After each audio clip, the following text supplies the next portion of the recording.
ओम नमो भगवते वासुदेवाय। भागवत पुराण षष्ठ स्कंद आठवां अध्याय। नारायण कवच का उपदेश। राजा परीक्षित ने पूछा, भगवन, देवराज इंद्र ने जिससे सुरक्षित होकर शत्रुओं की चतुरंगनी सेना को खेल खेल में अनायास ही जीत कर त्रिलोकी की राजलक्ष्मी का उपभोग किया, आप उस नारायण कवच को मुझे सुनाइए और यह भी बतलाइए कि उन्होंने उससे सुरक्षित होकर रणभूमि में किस प्रकार आक्रमणकारी शत्रुओं पर विजय प्राप्त की। श्री सुखदेव जी ने कहा, परीक्षित, जब देवताओं ने विश्वरूप को पुरोहित बना लिया तब देवराज इंद्र के प्रश्न करने पर विश्वरूप ने उन्हें नारायण कवच का उपदेश किया। तुम एकाग्र चित्त से उसका श्रवण करो। विश्वरूप ने कहा, देवराज इंद्र, भय का अवसर उपस्थित होने पर नारायण कवच धारण करके अपने शरीर की रक्षा कर लेनी चाहिए। उसकी विधि यह है कि पहले हाथ पैर धोकर आचमन करे, फिर हाथ में कुश की पवित्री धारण करके उत्तर मुंह बैठ जाएं। इसके बाद पवित्रता से ओम नमो नारायणाय और ओम नमो भगवते वासुदेवाय, इन मंत्रों के द्वारा हृदय आदि अंग्याश तथा अंगुष्ठा आदि अन्यास करे। पहले ओम नमो नारायणाय इस अष्टाक्षर मंत्र के ओम आदि 8 अक्षरों का क्रमशः पैरों, घुटनों, जांघों, पेट, हृदय, वक्षस्थल, मुख और सिर में न्यास करे अथवा पूर्वोक्त मंत्र के मकार से लेकर उकार ओंकार पर्यंत 8 अक्षरों का सिर से आरंभ करके उन्हें 8 अंगों में विपरीत क्रम से न्यास करे। तदंतर ओम नमो भगवते वासुदेवाय इन द्वादक्षर मंत्र के ओम आदि 12 अक्षरों का दाईं तर्जनी से बाईं तर्जनी तक दोनों हाथ की 8 उंगलियों और दोनों अंगूठों के 2-2 गांठों में न्यास करे।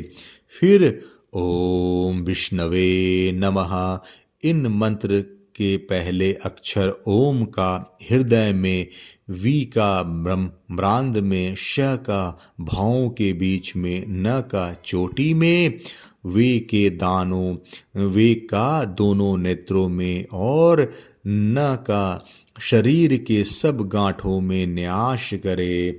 तदंतर ओम मह अस्त्राय फट कहकर दिग्बंध करे। इस प्रकार न्यास करने से इस विधि को जानने वाला पुरुष मंत्र स्वरूप हो जाता है। इसके बाद समग्र ऐश्वर्य, धर्म, यश, लक्ष्मी, ज्ञान और वैराग्य से परिपूर्ण इष्ट देव भगवान का ध्यान करे और अपने को भी तदरूप ही चिंतन करे। तत्पश्चात विद्या, तेज और तपः स्वरूप इस कवच का पाठ करे। भगवान श्री हरि गरुड़ जी की पीठ पर अपने चरण कमल रखे हुए हैं। अनिमानी 8 सिद्धियों उनकी सेवा कर रही हैं।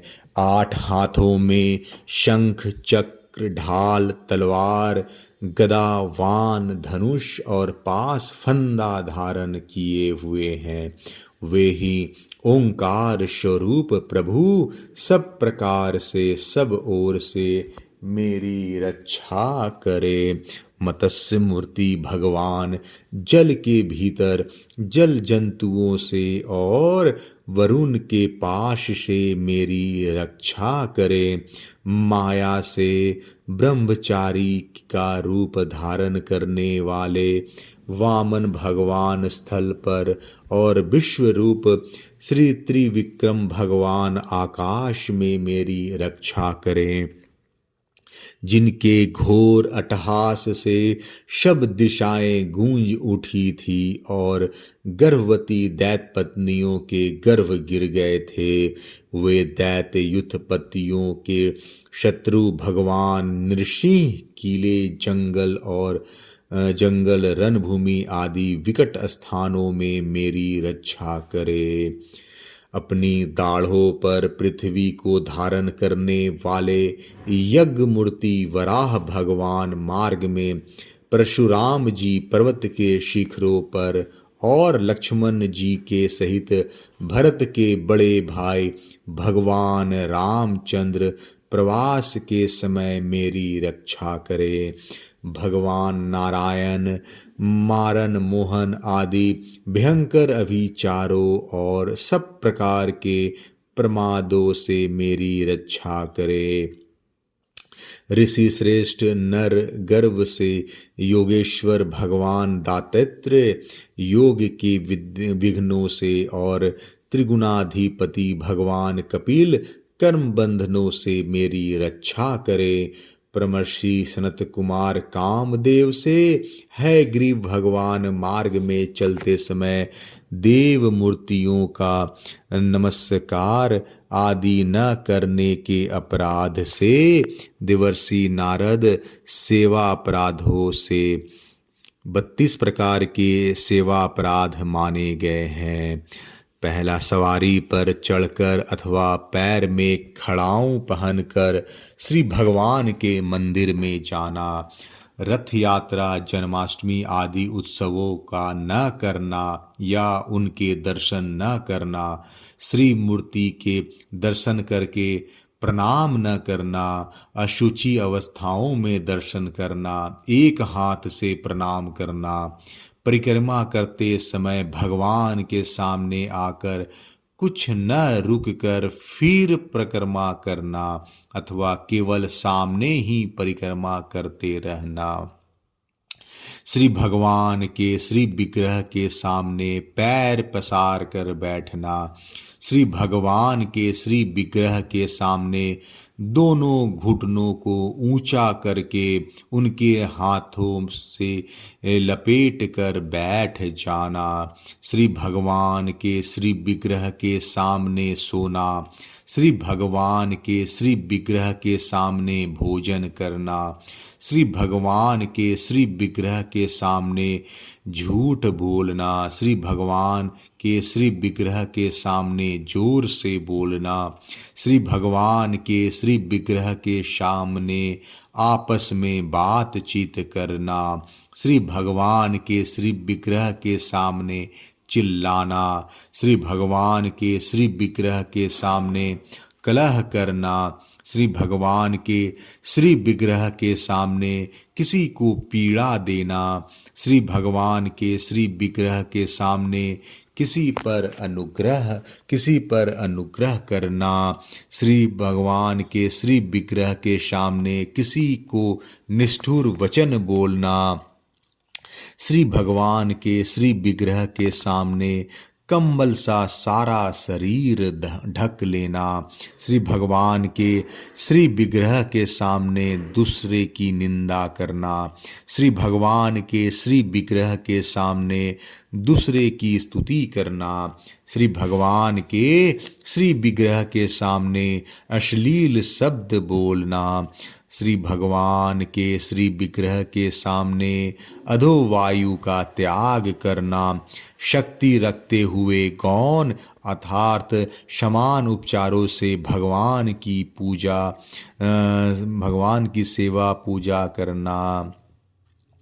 श्री भगवान के को निवेदित किए बिना किसी भी वस्तु का खाना पीना, जिस ऋतु में जो फल हो उसे सबसे पहले श्री भगवान को न चढ़ाना, किसी शाक या फल आदि के अगले भाग को तोड़कर भगवान के व्यंजनों के लिए देना, श्री भगवान के श्री विग्रह को पीठ देख कर बैठना, श्री भगवान के श्री विग्रह के सामने दूसरे किसी को भी प्रणाम करना, गुरुदेव की अवर्धना, कुशल प्रश्न और उनका स्तवन न करना, अपने मुख से अपनी प्रशंसा करना, किसी भी देवता का निंदा करना, ये सब सेवा अपराधों में आते हैं। और भगवान कच्छप सब प्रकार के नरकों से मेरी रक्षा करें।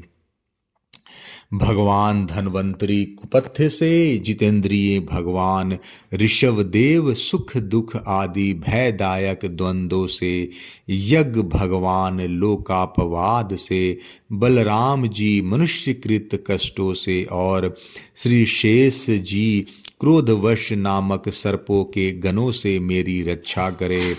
भगवान श्री कृष्ण द्वैपायन व्यास जी आज्ञा से तथा बुद्ध देव पाखंडियों से और प्रामाद से मेरी रक्षा करे।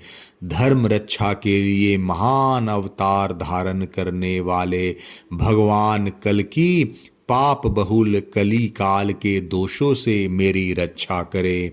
प्रातः काल भगवान केशव अपनी गदा लेकर कुछ दिन चढ़ जाने पर भगवान गोविंद अपनी बांसुरी लेकर, दोपहर के पहले भगवान नारायण अपनी तीक्ष्ण शक्ति लेकर और दोपहर को भगवान विष्णु चक्रराज सुदर्शन लेकर मेरी रक्षा करे। तीसरे पहर में भगवान मधुसूदन अपना प्रचंड धनुष लेकर मेरी रक्षा करे। सायंकाल में ब्रह्मा आदि त्रिमूर्तिधारी माधव, सूर्यास्त के बाद हर्षिकेश, अर्धरात्रि के पूर्व तथा अर्धरात्रि के समय केवल भगवान पद्मनाभ मेरी रक्षा करे। रात्रि के पिछले प्रहर में श्री वत्सलाक्षण श्री हरि, उषा काल में खड्गधारी भगवान जनार्दन, सूर्योदय से पूर्व श्री दामोदर और संपूर्ण संध्याओं में काल मूर्ति भगवान विश्वेश्वर मेरी रक्षा करे। सुदर्शन आपका आकार चक्र रथ के पहिए की तरह है। आपके किनारे का भाग प्रलयकालीन अग्नि के समान अत्यंत तीव्र है। आप भगवान की प्रेरणा से सब ओर घूमते रहते हैं। जैसे आग वायु की सहायता से सूखे घास फूस को जला डालती है, वैसे ही आप हमारी शत्रु सेना को शीघ्र से शीघ्र जला दीजिए। कौमुद की गदा आपसे छूटने वाली चिंगारियों का स्पर्श वज्र के समान असहाय है। आप भगवान अजीत की प्रिया हैं और मैं उनका सेवक हूँ, इसलिए आप कुष्मांड, विनायक, यक्ष, राक्षस, भूत और प्रेतादि ग्रहों को अभी कुचल डालिए तथा मेरे शत्रुओं को चूर चूर कर दीजिए। शंख श्रेष्ठ, आप भगवान श्री कृष्ण के फूंकने से भयंकर शब्द करके मेरे शत्रुओं का दिल दहला दीजिए एवं यातुधान, प्रमथ, प्रेत, मात्र का, पिशाच तथा ब्रह्म राक्षस आदि भयावने प्राणियों को यहाँ से झटपट भगा दीजिए। भगवान की प्यारी तलवार, आपकी धार बहुत तीक्ष्ण है। आप भगवान की प्रेरणा से मेरे शत्रुओं को छिन्न भिन्न कर दीजिए।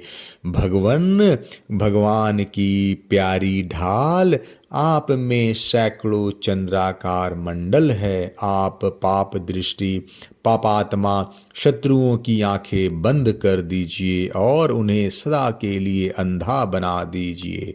सूर्य आदि ग्रह, धूमकेतु, पुच्छल तारे आदि, केतु, दुष्ट मनुष्य, सर्प आदि रेंगने वाले जंतु, दाढ़ों वाले हिंसक पशु, भूत प्रेत आदि तथा पापी प्राणियों से हमें जो जो भय हो और जो जो हमारे मंगल के विरोधी हो, वे सभी भगवान के नाम, रूप तथा आयुधों का कीर्तन करने से तत्काल नष्ट हो जाएं।